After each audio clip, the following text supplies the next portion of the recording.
mahina, iikot niyan. Maski number 2, ganun pa rin. Lakas na yan mga ikan. So yan, ganun lang kasimple mga ikan. Magandang araw po sa ating lahat mga igan. Kumusta na po kayo lahat? Sana'y nasa mabuti kayong kalagayan.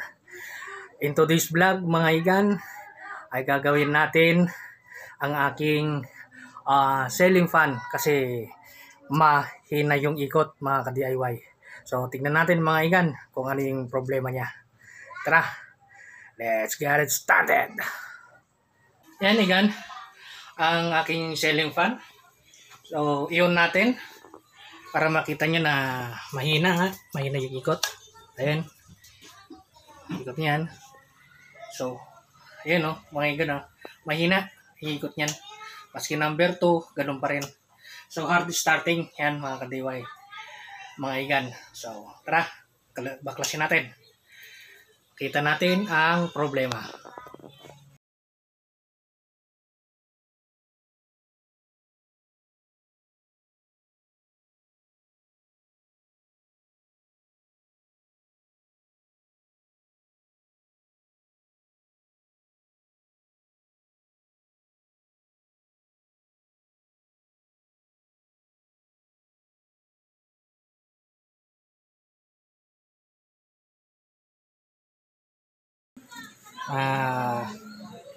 Igan, yan na.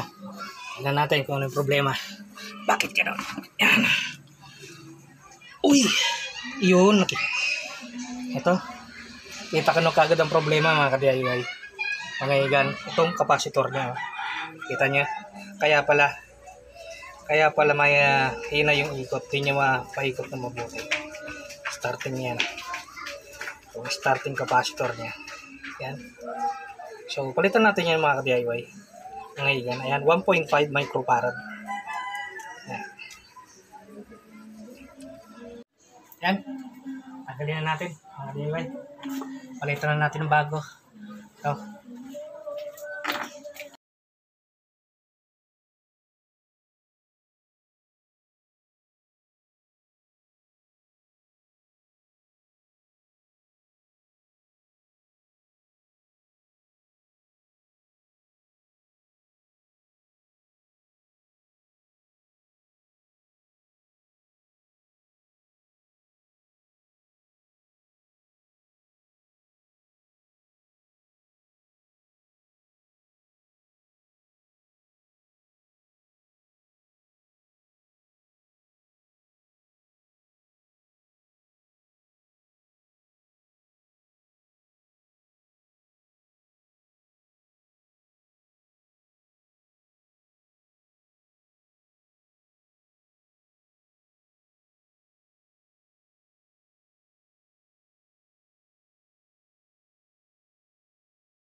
Mga higan yung pinalitan natin.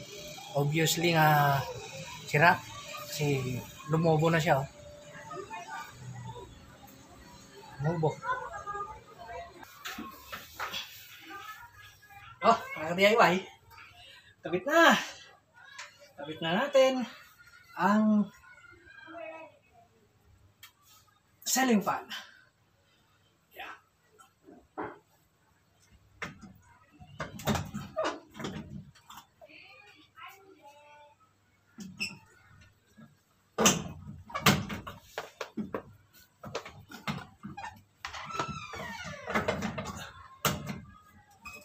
Yun.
Yan mga higan. Na-switch na natin sa number 1. Tingnan natin. Okay. Yun. Lakas na yan mga higan. So yan, kasi ganun lang kasimple mga higan. Okay. Before natin i-apply yung alaman natin sa electronics, pwede naman obserbahan mo natin sa pamamagitan ng kung nasa physical na maayos yung physical na anyo ng mga piyesa natin na DIY. Yan. Mga higan, natapos na naman natin yung isang ceiling fan natin. Simpleng trouble lang ng ceiling fan mga DIY. Ganun lamang mga DIY, bago natin i-apply yung kung ano yung mga nalalaman natin sa electronics, obserbahan muna natin kung maganda yung physical na anyo ng mga piyesa natin. Isa rin yan kasi kailangan natin gamitin ng mga 5 common sense natin. Mga DIY. So, yun. Hindi ko na kailangan siyang i-tester. Kita naman nyo, lumubo. So, yun, pinalitan natin. Okay naman. Kasi obviously, yung motor, walang, 100%